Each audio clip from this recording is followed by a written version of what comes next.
Hey guys, in this video I'm going to show you how to get the Dagger of Dark Pursuit in Crimson Desert. First things first, you need to head to this location on the map.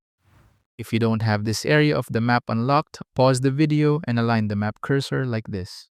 Use the letter A and I from Payloon as your guidelines. There will be enemies in this area the first time you get here, so be careful. If you already cleaned up the place, you'll see this tunnel with two small lamps on both sides. Now make your way to this tunnel until you reach a dead end on your right. You'll notice a hidden entrance above. Now cling onto this wall, hold resist, and do a force palm. This should force you into the secret room with the treasure inside containing the dagger. This dagger has 16 attack, a level 5 critical rate, and on its second level of reinforcement. There are enemy encounters in the game that are climbable, so this is a huge upgrade from your base daggers.